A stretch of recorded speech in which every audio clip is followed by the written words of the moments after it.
A square plus B square equals to C square, as the division algorithm is equals to A equals to B cube plus R, is all about math. But as we step in the numerical movement, the best equation can be stated in the finite non-additional truth spread calculation. Confidence is equal to a hearty and healthy, very mathematically. Good morning to all of you. I cheerfully great principal sir, coordinator sir, dynamic staff and super multi talented students. Do you know today is a mathematics day? What is maths? Anybody? What is maths?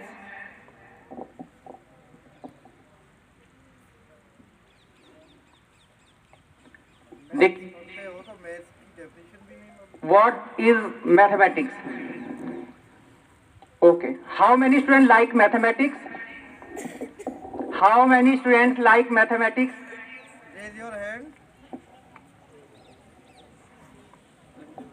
बहुत ही कम percentage में hands up हुए हैं देखिए। और अगर मैं एक data बताऊं तो कैम्ब्रिज यूनिवर्सिटी ने एक डेटा दिया था जिसमें 88% जो है मैथमेटिक्स के लाइक थे। काफी आश्चर्यचकित था वैसे तो ये कि 88% लोगों को मैथ्स उसमें पसंद था।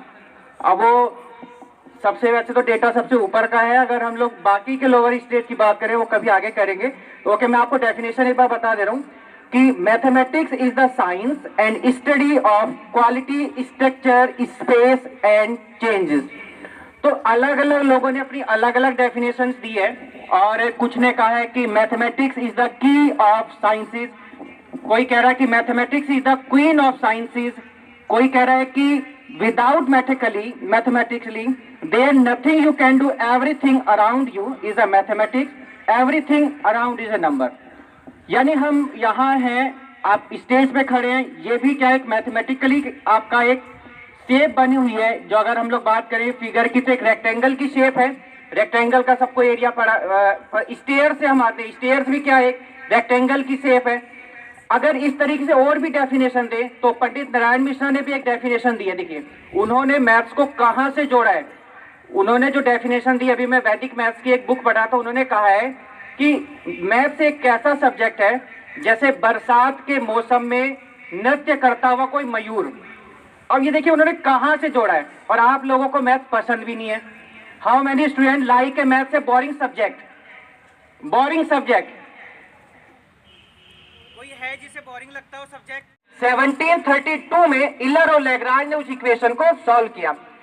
और इस इक्वेशन को देखिए, ये दोनों इंग्लिश मैथमेटिशियन है और इससे लगभग 600 इयर्स पहले भास्कराचार्य ने इस इक्वेशन को सॉल्व कर दिया।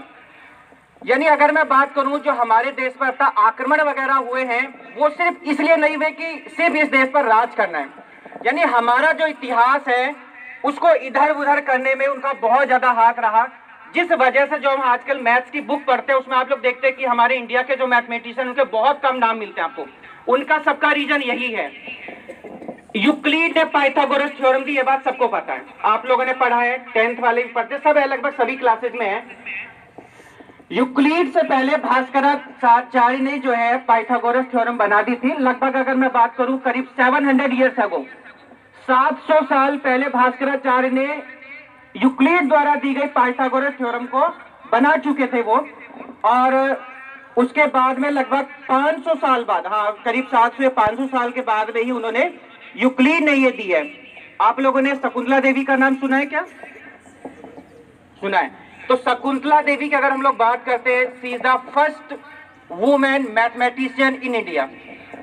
वो एक ऐसी महिला थी, मैथमेटिशियन थी हमारे इंडिया की, जो कि 28 सेकंड में उन्होंने जो मल्टीप्लाई करी, मैं आपको डिजिट बताता हूं, करीब 18 डिजिट की multiply, 18 digit into 18 digit only 28 second में उन्होंने दी। और वो डिजिट क्या थी? देखिए कोई छोटी मोटी डिजिट नहीं थी, 9 और 8 वाली वो डिजिट थी।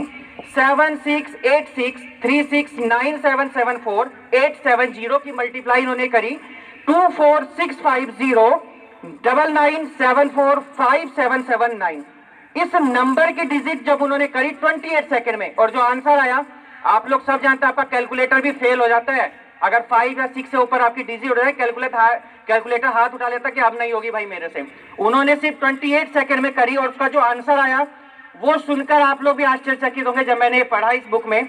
1894788 177995426 4627737330 ओनली 28 सेकंड में इतनी बड़ी मल्टीप्लाई करना, 18 डिजिट की, वो भी 1982 में। अगर बात करें गिनीज बुक ऑफ रिकॉर्ड्स में इनका नाम शामिल किया गया और स्टीवन स्मिथ ने इस रिजल्ट को सबसे ऊंचा रिजल्ट, सबसे हाईएस्ट रिजल्ट माना कि हमारी जो कैलकुलेशन का ये रिजल्ट है सबसे बड़ा और सबसे अधिकतम रिजल्ट है। अगर आप लोग अपने घर का एटमॉस्फेयर देखकर, अपने पेरेंट्स को देखकर मोटिवेट होते हैं तो उससे बड़ा कुछ नहीं है। अगर आप उनको भी देखकर मोटिवेट नहीं होते हैं तो कुछ नहीं है। बाकी कोशिश तो सब टीचर करते हैं आपको मोटिवेट करने की, मैं भी लगा हूं किसी को मोटिवेट करने में, पर उसके सामने जाते मैं डीमोटिवेट हो जाता हूं। तो you can not change your future but you can change your habit and definitely your habit will be change your future. आप अपना भविष्य नहीं बदल सकते हैं, मगर अगर आपने अपनी आदतें बदल ली तो 100% आपका भविष्य भी बदल जाएगा। Thanks and have a nice day.